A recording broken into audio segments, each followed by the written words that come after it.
Hey Emily. Surprise, surprise. Looks like I'm going to be fashionably late once again. But hey, I know you'll forgive me, right? After all, you should be grateful to have someone like me in your life. Oh, by the way, when exactly was I supposed to meet you? Was it 11? Well, I hope not, cause it's gonna be at least another hour before I even bother leaving my cozy little palace. So yeah, don't hold your breath, sweetheart. Wow, seriously? That's the first thing you decide to say to me? Don't you think there's something a bit more important you should be dealing with in a situation like this? Nah, sorry. I got nothing. What? Remember we were supposed to meet at 11 a.m.? I've been sitting here like a patient saint for over 30 minutes waiting for you. You weren't even bothering to reply to any of my messages. I was genuinely getting worried about you. So what? What do you mean, so what? Shouldn't you at least apologize to me? What for? Excuse me? We had plans to indulge in some delicious cakes and catch a movie together. Don't you think you should apologize to me for making me come all this way to the cake shop just to wait around like some lost puppy? Not really, no. So, let me get this straight. You make your fiance wait over 30 minutes, only to drop the bomb that you'll be at least another hour before leaving the house, and you don't even feel the tiniest bit of remorse about it? That just shows me that you couldn't care less about me or how I feel. So tell me, what am I to you, huh? Oh, I'm just running a little late. No need to make a fuss. Quit acting like I'm deliberately trying to mess with you or whatever. Honestly, you've got some kind of persecution complex going on there. Maybe you should get that checked out. No, I don't. Any normal person would be ticked off if they had to wait nearly 2 hours for someone. If you can't grasp how I'm feeling at this moment, it's pretty clear you couldn't care less about me, right? Hey, don't you dare compare me to some normal person. Our relationship is way more complex, which means you have no right to whine when I pull stunts like this. How many times do I have to drill it into your head? Stop getting all worked up over every little mistake I make. It's your duty to forgive me. Got it? Don't you dare forget that. Again with this. I agreed to marry you, didn't I? But I'm not going to do it if your attitude stays like this. Remember how I graciously agreed to meet your mind-numbingly dull family before we get married? I'll be stuck at your parents' place, dying of boredom for a whole day, just counting down the minutes until I can escape. So you're gonna wait a couple of hours for me, okay? It's absolutely nothing compared to the torture you're about to subject me to in a couple of weeks. So save your complaints, alright? What I'm going to put you through? For meeting my family? That's so rude. It's not rude considering who they are. Your dad's just some construction worker. It's not like he's some big shot or anything important. Your family should feel privileged that I even bother agreeing to meet them. I don't normally waste my precious time visiting families with low incomes, you know? Waste your time? Low income? I can't believe how insensitive you're being right now. You're talking about my own family. And you haven't even met them yet. I had no idea you had this side to you. This isn't some run-of-the-mill relationship. You should have figured that out by now. So don't you dare compare me to anyone else in your pathetic circle, because you don't owe any of those losers as much as you owe me. Anyway, I'll grace you with my presence in about an hour or so.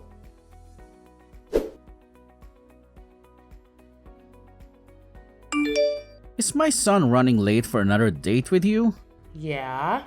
I was just chatting with him, and he mentioned it to me as if it's no big deal. I'm sorry, but I feel like I must have raised a selfish boy. I swear I did my best. Now I know it's not really my place to say, but lately, I've been wondering if you'd truly be happy with him. The way he's treating you is just not right. I mean, I know he's not the most sensitive person in the world, but I expected him to at least show more respect to his fiancée. I hope it's not causing you any unnecessary stress or anything like that. To tell you the truth, even I've been wondering if agreeing to marry him was a good idea or not.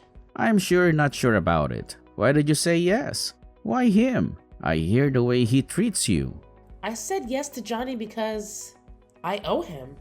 What do you mean? Well, it's kind of a long story. Back in high school, I wasn't exactly Miss Popular. The popular girls made it their mission to bully me. And things got really rough.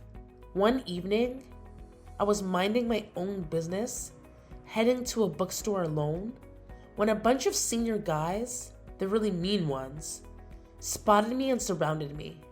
I'm pretty sure they were high or drunk or something. They started demanding money from me just to let me pass. And if I didn't cough up the cash, they threatened to take it from me in some other way. These guys were seriously messed up. Like getting suspended for drugs and assaulting teachers kind of messed up. And me? Well, I was just a girl. I couldn't even defend myself against the mean girls at school who bullied me, let alone these guys. That night, they could have done anything to me. I tried fighting back to escape, but it only made them angrier. And they started hitting me. Oh my God. Johnny happened to be on his way home from a basketball game that night and witnessed the whole thing. He had his baseball bat with him and approached them from behind. Everything went down in a blur. I don't think any of those guys had any clue about what hit them or who was responsible. Johnny came to my rescue that night. I really think those guys were planning on taking more than just my money that night. I had no idea that happened. Johnny never told me. Like I said, those guys had no idea what hit them. Rumors spread around school that they got seriously messed up, but nobody knew the full story. Little did anyone know that Johnny was the one behind it all. It's like everyone thought I had some secret ninja skills or something because nobody dared to mess with me at school after that incident. Johnny didn't just save me that night. He completely transformed my school life. No more teasing or bullying. If Johnny hadn't been there, things could have turned out way worse. I owe Johnny big time. Maybe even my life. I see. Johnny was a pretty wild kid himself. It doesn't surprise me that he jumped into a fight, coming up behind some guys when he had a bat. Well, if he did it to save someone, I can't really complain. Back in the day, I didn't even know Johnny. He's a few years older than me and didn't go to my high school. After that crazy night, I was too shaken up to say much to him. And we never crossed paths again. Well, not until years later, after I finished college. One of my buddies dragged me to a club, and there he was, Johnny. I recognized him right away. He was the guy who saved me back in high school. Funny thing is, he didn't remember me. I guess I've changed a lot since the last time he saw me. But you know what? When he came to my rescue that night years ago, and now seeing him again, I couldn't help but think it was fate. That's why I wanted to be with him. I had no idea about any of this, and I had no idea you felt that way about my son. But lately, I've been having doubts about being with Johnny. There are times when I feel like he's using me or not reciprocating my feelings. Whenever he does something that ticks me off, if I dare speak up, he throws that knight in my face. It's like he expects me to forgive every single thing he does just because of what he did for me that one time. I'm really sorry, Emily. I had no idea that my son helped you like that back then, and I had no clue he was using it against you all this time in your relationship. You see, I had a tough life, and I didn't want my son to experience the same hardships. So I've been lenient with him and given him everything he wanted. I never realized it would turn him into someone who uses a single good deed as an excuse to get away with all the bad things he does to others. Yeah. He doesn't seem to care about your feelings at all. He's using what he did years ago as an excuse to treat you like garbage and get away with it. He only cares about himself. God, he's just like I was when I was his age. I should have seen this earlier. I guess I was hoping he'd change like I did. You used to be like that? What made you change? I messed up really bad at work, but the owner of one of my clients' firms helped me. What do you mean you messed up? I did something really stupid, and nobody was ready to cover for me. I thought my life was done for, but you won't believe what went down. The client I tried to pull a fast one on, the boss of his company, reached out to me. He said he'd forget the whole mess if I promised to never pull a stunt like that again. All he wanted was for me to stick to the right path from then on. So I made a deal. That's all it took? Isn't it weird how things work out? I could have easily lied to that guy, saying I'd changed without actually doing a thing. Most folks would laugh it off, feeling lucky they dodged a bullet and continue being their old selves. But something shifted in me. I couldn't figure out why he helped me without gaining anything in return. See, I used to think successful business people had to be ruthless. No exceptions. But this dude showed me that you can be kind and still make it big. So I decided to give it a shot. I started building more business connections, making friends along the way. Before long, I had my own company up and running, and it's doing well. It may not be as massive as his, but it's big enough that I can provide Johnny with everything he desires. And money isn't an issue for me. So that's how you got your company off the ground? It was the experience that changed me. I was kind of hoping that it would be Johnny's marriage that changed him. Maybe when he gets to meet your family and realizes how nice they are. I don't know. I just hope he starts being nicer to you. You deserve it. And he shouldn't be treating you like this. I'll tell you what. Give Johnny another chance. See how it goes when he meets your family. And I'll give him one more chance to change too. It pains me to see how insensitive he's being to you. If he messes up again, I don't think I'll be able to forgive him. And don't think for a second that you have to either, okay? Okay. Maybe when he meets my family and sees where I come from, something will click in him. I'll give him another chance to turn things around. I still believe it was fate that brought us together. Thanks, Mr. Brandon. I'll let you know how it goes.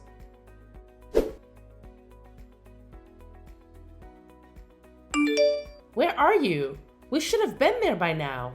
What the heck are you doing? Give me a break. I just woke up. You what? I went out drinking with some friends last night and I got home really late. I had the worst hangover this morning and I was hoping I could sleep it off. I went back to bed and, well, let's just say your annoying texts woke me up again. I can't believe you. You knew we were going to meet my family today. Why did you go out drinking last night? That was today? I totally forgot. For some reason, I was thinking that was next week. We were supposed to be there for 1 o'clock lunch. Whatever, we can still go today. Just give me a couple of hours to get ready. I'll swing by and pick you up. Tell your parents we'll be there for dinner instead. I won't be doing that. And by the way, your dad wants to talk to you. Huh? I already called my parents and said we weren't coming. Then I called your dad. He couldn't believe you did it to me again. What are you talking about? You called my dad? Just stop. I'm too hungover for any of your jokes. I'm not joking. Are you saying that we're going to my dad's house instead? My head is still pounding. I'm too hungover for this right now. Look, I don't know what you've been talking about, but whatever. Whoever's house we're supposed to be going to today, just give me a couple of hours. And tell whoever it is that we'll be there for dinner instead of lunch. And if you promise not to bug me about this on the way to wherever we're going today, I'll give you $1,000. How does that sound? Like I said, I'm too hungover. I didn't want to deal with your nagging today. What? If I give you a bunch of money, you'll shut up, right? If we're going to your parents' house today, give it to them so they'll shut up about me being late. They're poor, they need it. And I'm in no shape to hear anyone complaining today. It's a win-win. How dare you? You think you can just pay me and my family off now? If you haven't even met them yet, and you think if you flash your money around, all will be forgiven? Yeah, I do. Poor people need money, and they'll do anything for it. It's not like I'm making them work for it either.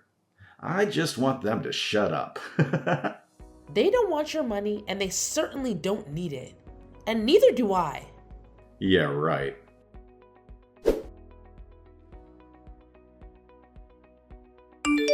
Johnny, you're not my son anymore, and I'm writing you out of my will.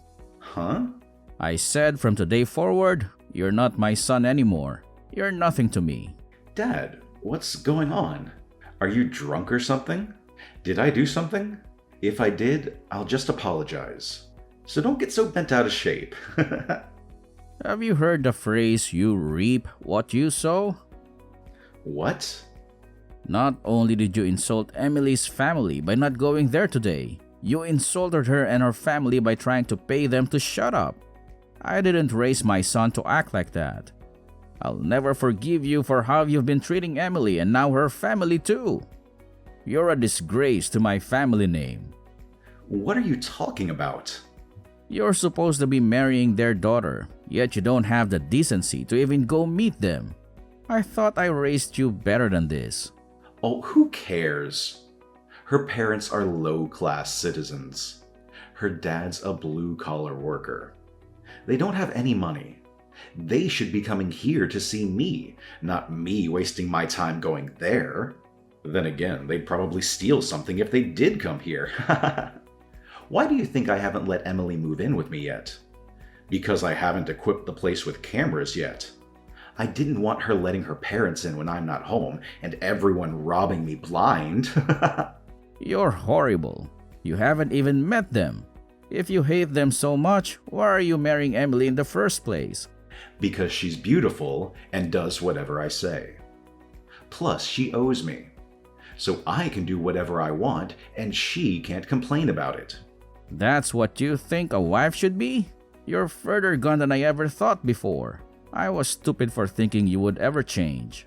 Exactly. I haven't changed. So why are you so upset with me now? Because you never been engaged in committing to spend the rest of your life with someone before.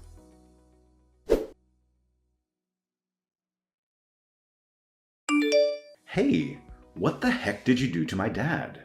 How dare you bring him into this? He has nothing to do with you and I, and nothing to do with me and your family.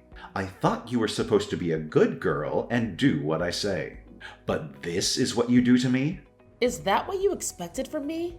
I gave you everything. I spoiled you. I showered you with gifts. And in return, you were supposed to do whatever I said. And then you run off and tell my dad the instant I do something you don't like. Where's your appreciation for what I did for you back when you were in high school? So that's it, huh? That's what I mean to you? I finally understand. What are you talking about? Don't answer that. I don't even care. We're through. I'm not marrying you. You can forget about it. You were supposed to be the perfect wife who would do whatever I said. But I see that's not going to be the case. So just forget about it. Just as I thought. You never cared about me. You wanted a slave, not a wife. Oh, shut up. You were only after my money anyway. But too bad you're not getting it. Ha ha ha! You could have had it all, or at least half. But now you're not getting nothing, not even a cent. Yeah, whatever. So it's all about your money, huh? Or should I say, your dad's money? Let's face it. He's the real boss of that company, not you. You're just lucky he's giving you a job there. I mean, seriously. Who else would want to hire someone as clueless and lazy as you? And by the way, where did you get the idea that my family is poor? What made you think that? Let me set the record straight. My grandpa is the proud owner of Solid Build Construction. His company is responsible for crafting some of the most jaw-dropping buildings in the whole darn country. What? Solid Build Construction? That company is 10 times the size of my dad's. That company is huge. Your grandpa is the owner of that entire enterprise? But you said your family did construction. I thought your dad ran a crane or something. I didn't say he was a construction worker. I said he worked in construction. He works in the head office for my grandpa's construction company. If you ever would have met my dad, you would have seen that he's a small guy. He's never done construction in his life. He doesn't swing a sledgehammer. He pushes pencils. And you definitely wouldn't have thought he was poor if you saw his mansion and collection of cars. My dad's the company president now that my grandpa's retired. What? You can't be serious. My dad was really looking forward to meeting you. He was hoping when we got married that you'd come work for him at the head office. Then all this happened. It's impossible now. We're not getting married anymore. You said so yourself. Just hang on a second there. Let's not get ahead of ourselves. I never said we weren't getting married. I mean, I didn't say anything like that to your dad, at least. But I did. I told him what you said to me. My dad doesn't want anyone marrying me just for his company and money. He thought it was cute how you had no idea who he was and you were still interested in me. But like you said, the marriage is off, isn't it? I understand. Wait. I apologize for saying those terrible things about your family. I had no idea who they were. I apologize from the bottom of my heart. I'd loved you ever since we first met. But you were in high school then, and I knew it wouldn't work out at the time. But then you found me again. It's true love. I love you so much. I want to marry you. Let's call off the calling off of the marriage. You just don't get it, do you? Huh? You don't understand anything. The only thing I ever wanted to hear from you occasionally was sorry, and you've never once said it to me. Despite all the things you've done to me. You've never said it to me because you don't think you've ever done anything wrong to me, isn't it? I'm sorry. Sorry. How's that? Is that enough for you? It's not just the word itself. You have to mean it. The word has meaning, and it comes with a feeling that I know you just don't have. Emily? I wanted to be with you. I really did. I thought we were meant to be together. I thought it was fate that brought you to me that night. But Emily, it was fate. That's the only explanation. Let's get married. It's what destiny wants. That's what brought me to you the first time, and you to me all those years later. No way, Johnny. You're wrong. And I've already cracked the case. Guess what? It was nothing but a big fat scam, wasn't it? Huh? A scam? What are you talking about? Come on. Don't play dumb. You and your buddies who tried to mess with me that night, you're all in cahoots, aren't you? You totally set me up. They acted all menacing, making it seem like something terrible was about to happen. And right on cue, you show up like a so-called hero, saving me from those supposed villains. Hold up. So, you were already in on the whole thing? Yeah, I found out pretty recently. I happened to catch you hanging out with those sketchy dudes who were trying to mess with me that night. So, I decided to confront them and get the scoop on what really happened that night. Tell me, what was it all about? Why did you lie to me? Well, you see, it's a bit complicated, if you can even wrap your head around that. I was just messing around with those guys, placing a little bet to see if you were gullible enough to fall for me and be my girlfriend. But you had to go and run off before I could even explain myself, and I ended up shelling out $100 to those idiots because of your little disappearing act.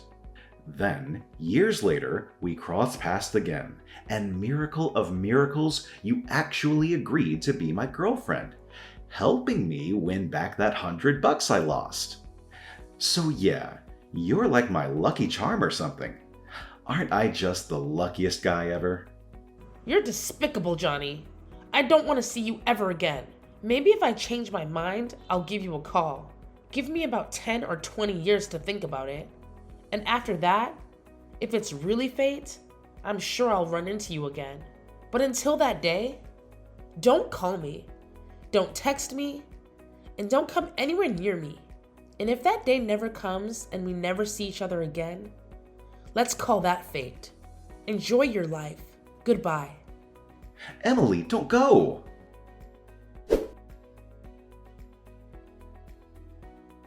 After that, Johnny's father not only disowned Johnny and wrote him out of his will, but he also fired him from the company. Now, with no job, no fiance, and no father to sponge off of, Johnny was left completely on his own. He didn't have any luck looking for a new job either, as all potential employers found it odd that he was fired from his own father's company and that he didn't have any good references. Johnny tried to go back to his father and apologize, but his father was firm with his decision and sent Johnny away every time. Mr. Brandon told Johnny that he would only take him back if he could prove to him that he had changed. But Johnny doesn't think that he did anything wrong, and thus will likely never change. Things never would have needed to go that far if Johnny didn't have it in his head that he was better than everyone else. And because of that, he refused to apply for any blue-collar positions. So he was out of work for a long time. He burned through what little money he'd saved up and had to eventually sell his house and move into a tiny apartment while he continued to look for a decent job. That alone was a massive hit to his ego, but it didn't seem to be enough to change him. Maybe when Johnny hits rock bottom, he'll realize his mistakes? Maybe.